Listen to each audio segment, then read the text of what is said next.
कल हमने तसावुनत के लफ्ज़ के एतबार से हमने याद की थी नमाज की 6 शराइत। पहली शर्त जो नमाज के लिए है वो ये है तहारत, नमाजी का बदन, लिबास और जिस जगह नमाज पढ़ रही है या पढ़ रहा है उस जगह का हर किस्म की नजासत से पाक होना ज़रूरी है। नजासत के हवाले से बाकायदा एक अलग सबक आएगा कि कौन कौन सी चीज़ें नजस हैं और कितनी नजासत लगी हो तो नमाज के मामले में उसकी मुआफ़ी है और कितनी नजासत लगी हो तो नमाज उसके साथ नहीं होगी। ये बाकायदा एक क्लास होगी इस पे। पहली तहारत यानी नमाजी का बदन पाक होना, नमाजी का लिबास पाक होना और जिस जगह नमाज पढ़ रहा है या पढ़ रही है उस जगह का पाक होना ज़रूरी है। नंबर 2, सित्र औरत। इस्लामी बहन के लिए 5 आज़ा। नंबर 1, मुंह की टिकली, दोनों हाथों की हथेलियाँ और दोनों पाँवों के तलवों के अलावा सारा जिस्म छुपाना लाजमी है।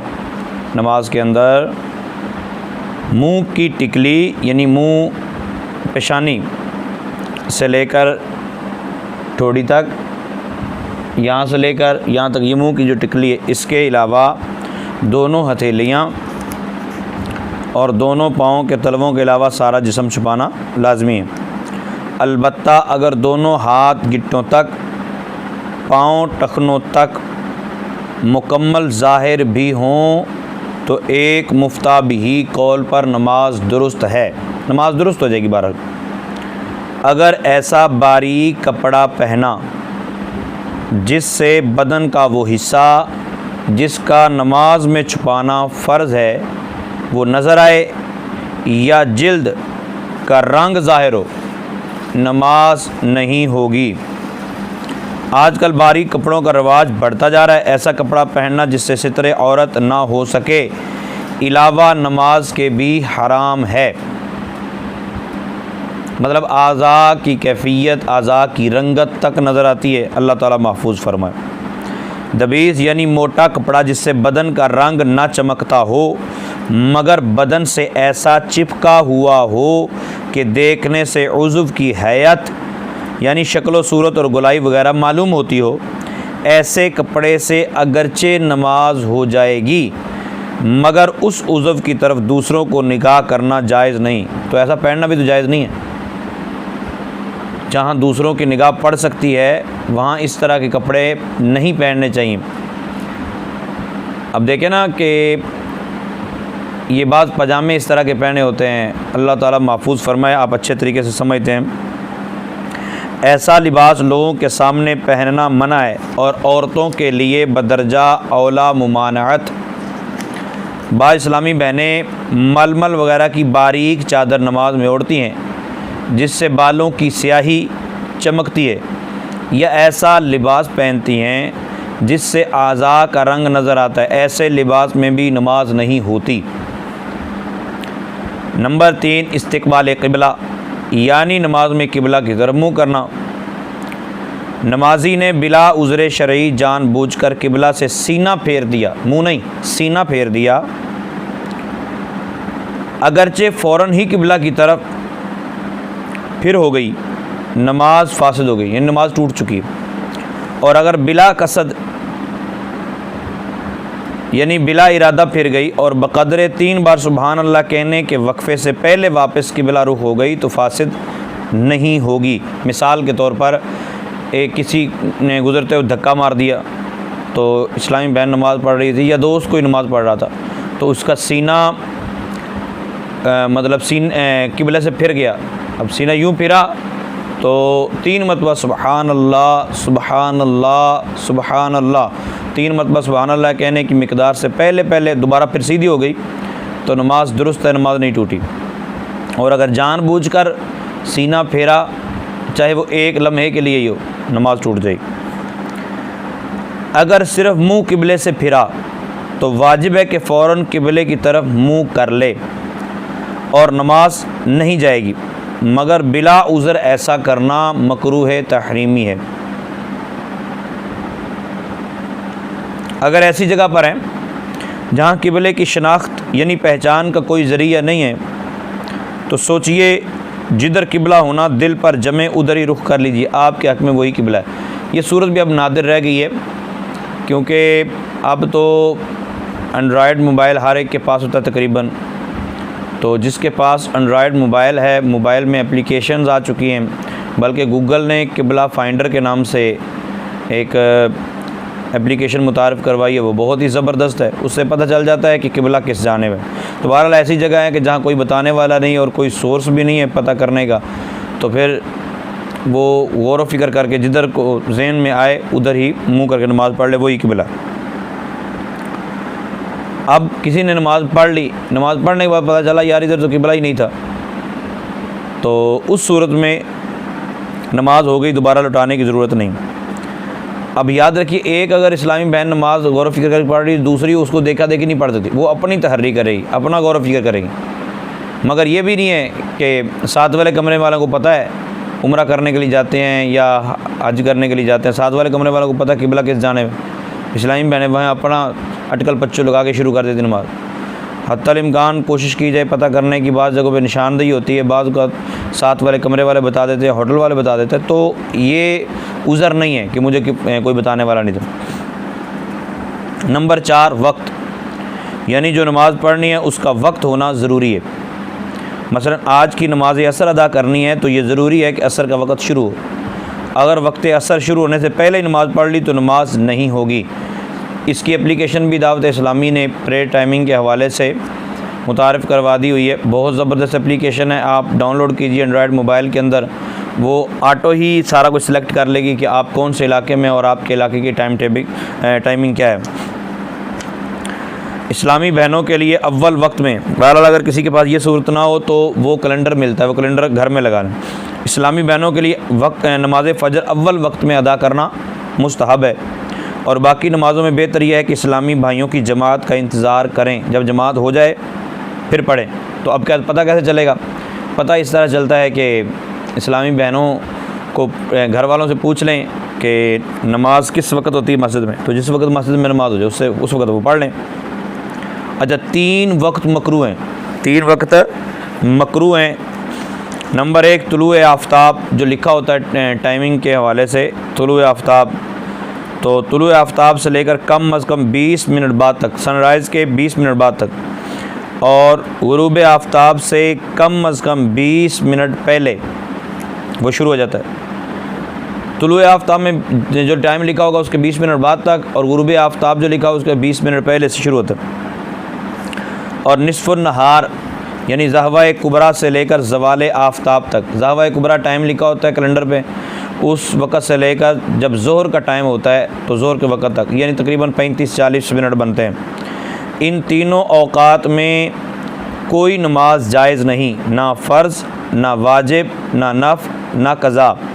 हाँ, अगर उसी दिन की नमाज असर अभी नहीं पढ़ी कि ज़वाल का वक़्त शुरू हो गया तो पढ़ ले, अलबत्ता इतनी ताख़ीर करना हराम है। नंबर 5 नियत, नियत दिल के पक्के इरादे का नाम है। ज़ुबान से नियत करना ज़रूरी नहीं, अलबत्ता दिल में नियत हाज़िर होते हुए ज़ुबान से कह लेना बेहतर है। अरबी में कहना भी ज़रूरी नहीं है, उर्दू में भी कह सकते हैं। अच्छा, नियत दिल में जो होती है उसका ये एतबार होगा। मसलन आप नियत कर रहे हैं कि मैं ज़ोहर की नमाज़ अदा करने लगा हूँ, और मुंह से आपके निकल रहा है कि मैं असर की नमाज़ अदा कर, तो दिल में जो इरादा है उसका एतबार होगा। अच्छा, फिर हम बड़े सवाल करते हैं, तरावी की नियत कैसे करेंगे, सुन्नत गैर मुक़द्दा की नियत कैसे करेंगे, नफ़ल की नियत कैसे करेंगे, नमाज तस्बीह की नियत कैसे करेंगे, वो जी शाबान मुअज़्ज़म की 15वीं रात को जो नफ़ल पढ़ने उनकी नियत कैसे करनी, फिर लैलतुल क़द्र को जो नवाफ़िल पढ़ने उनकी नियत कैसे करनी। तो मसला ज़हन में ये रखें, असह यानी दुरुस्त तरीन ये है कि नफ़ल, सुन्नत और तरावी में मुतलक नमाज की नियत काफ़ी है। अल्लाह की रज़ा के लिए 2 रकत पढ़ने लगा, अल्लाह की रज़ा के लिए 2 रकत पढ़ने लगी हूँ, अल्लाह की रज़ा के लिए 8 रकत पढ़ने लगे, अल्लाह की रज़ा के लिए 6 रकत पढ़ने लगे। मगर एहतियात ये है कि तरावी में तरावी या सुन्नत वक्त की नीयत करे, यानी इस वक्त की जो सुन्नत नमाज है वो अदा करें, और बाकी सुन्नतों में सुन्नत या मुस्तफ़ा जान रहमत सल्लल्लाहु अलैहि वसल्लम की मुताबात यानी पैरवी की नीयत कर ले। बहरहाल नफल में मुतलक नमाज की नीयत काफ़ी, अगरचे नफल नीयत में ना हो। रसूल पाक सल्लल्लाहु अलैहि वसल्लम के हवाले से भी ये बात ज़हन में रखिएगा कि मुफ्ती अहमद यार खान नईमी रहमतुल्लाह तआला ने लिखा है, नबी पाक सल्लल्लाहु अलैहि वसल्लम ने जितनी भी नमाज़ें पढ़ी हैं ज़ुबान से नीयत एक मरतबा भी नहीं फरमाई। तो हम ज़ुबान से नीयत क्यों करवाते हैं? हमारे यहाँ ज़ुबान से नीयत इस वजह से ताकि बंदे को दिल के अंदर भी पता हो कि मैं क्या करना। बाज़ वक़्त ये होता है कि मुँह उठा के नमाज़ शुरू कर देते हैं ना, दिल में भी नीयत नहीं होती। वाजिब जो चीज़ अदा करने लगे हैं, वाजिब में वाजिब की नीयत करना ज़रूरी है, उससे मुअय्यन भी कीजिए। मसलन नज़र नमाज बाद तवाफ़ की नीयत करें, ठीक है, या नफल नमाज जिसके टूट जाने से या जिसको तोड़ डालने से उसकी क़ज़ा वाजिब हुई, तो सजदा शुक्र अगरचे नफल है मगर इसमें भी नीयत ज़रूरी है कि सजदा शुक्र अदा करने लगा। सजदा सहव में भी नीयत ज़रूरी है, यानी दिल में उस वक़्त हो कि मैं सजदा साहब करने लगा।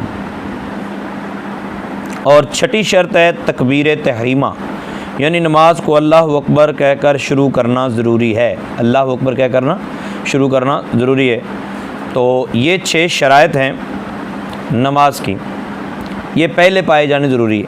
अब बिस्मिल्लाह के 7 उरूफ़ की निस्बत से नमाज के 7 फ़राइज़ हैं। नंबर 1 तकबीर तहरीमा, नंबर 2 क़ियाम, नंबर 3 क़िरात, नंबर 4 रुकू, नंबर 5 सुजूद, नंबर 6 क़ादा अखीरा, नंबर 7 खुरूज बिसुनही। ये 7 फ़राइज़ हैं।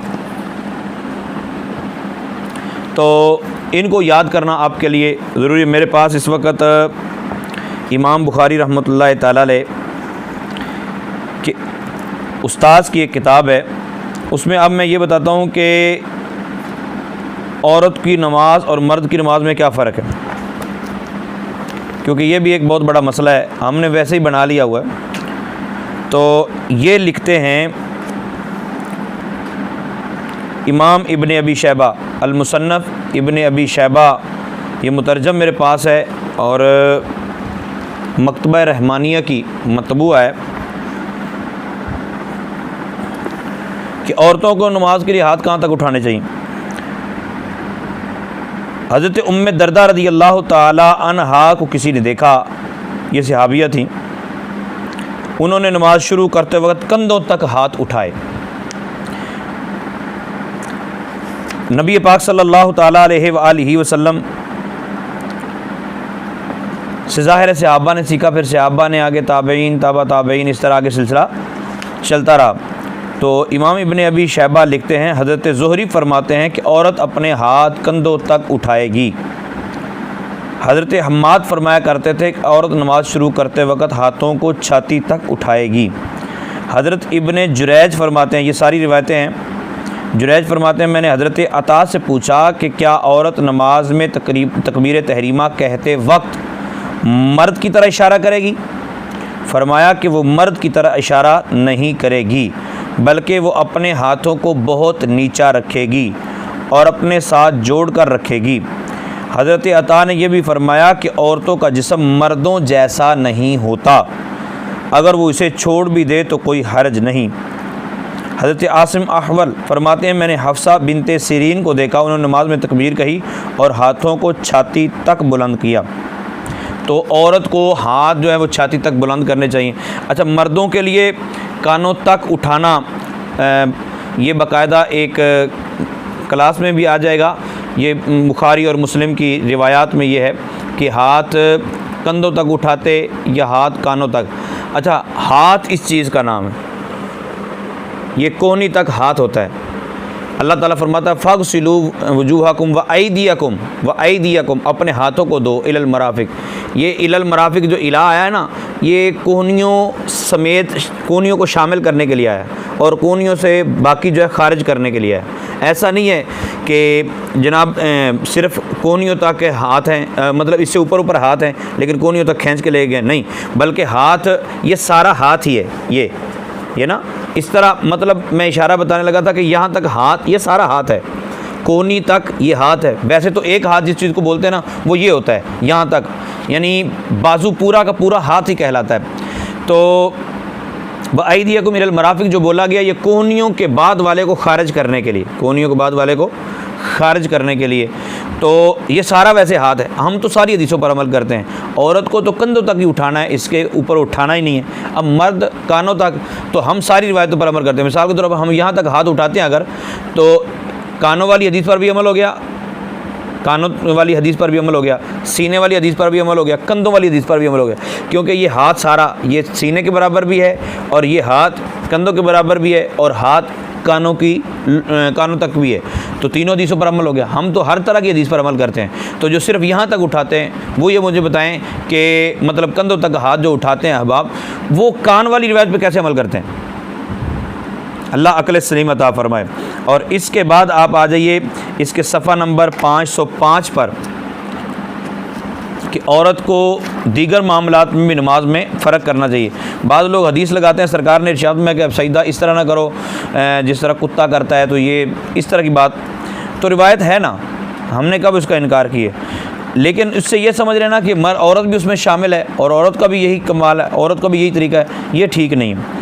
ये बाकायदा बाब बांधा है 505 नंबर सफ़े पर कि अलमरातु कैफ़ तकूनु फ़ी सुजूदिया, औरत सजदा कैसे करे। हज़रत अलीजुल मुर्तज़ा रज़ियल्लाहु ताला अन्हु इरशाद फरमाते हैं कि जब औरत सजदा करे तो अपने जिस्म को सुकेड़ ले और अपनी रानों को मिला कर रखे। हज़रत अब्दुल्लाह इब्न अब्बास रज़ियल्लाहु ताला अन्हुमा से सवाल किया गया कि औरत कैसे नमाज़ पढ़े। फरमाया वो जिस्म को सुकेड़ कर और मिला कर रखे। हज़रत इब्राहीम नक़ई रहमतुल्लाह ताला अलैह फरमाते हैं जब औरत सजदा करे तो अपनी रानों को मिलाए और अपने पेट को उन पर रख दे। हज़रत मुजाहिद इस बात को मकरूह ख्याल फरमाते थे कि आदमी सजदा करते वक्त अपने पेट को अपनी रानों पर रखे जैसा कि औरतें रखती। तो ये हज़रत मुजाहिद कोई हमारे इलाके के इमाम नहीं है, हज़रत मुजाहिद वक़्त के इमाम हैं जिन्होंने सहाबा ताबईन फिर आगे हम तक दीन पहुँचाया, ये उनमें इनका शुमार होता है। तो हज़रत इब्राहीम की दूसरी रिवायत यह है कि औरत जब सजदा करे तो अपने पेट को अपनी रानों से मिला कर रखे और वो अपनी सुरीन को बुलंद ना करे और मर्दों की तरह जिस्म को कुशादा ना करे। ये इमाम बुखारी के उस्ताद की किताब है अल मुसन्नफ़। अच्छा, फिर नमाज में बैठेगी कैसे औरत? तो हज़रत खालिद बिन जलाज फरमाते हैं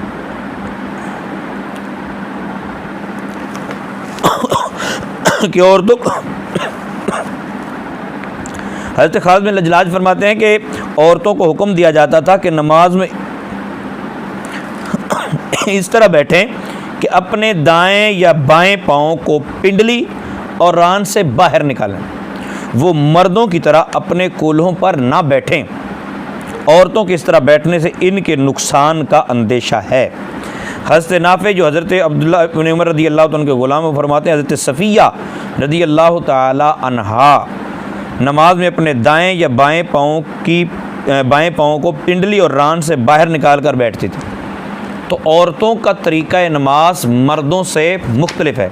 हाँ, अगर किसी को शौक़ हो और वो मर्दों की तरह ही बैठे तो नमाज तो उसकी दुरुस्त है, नमाज उसकी हो जाएगी।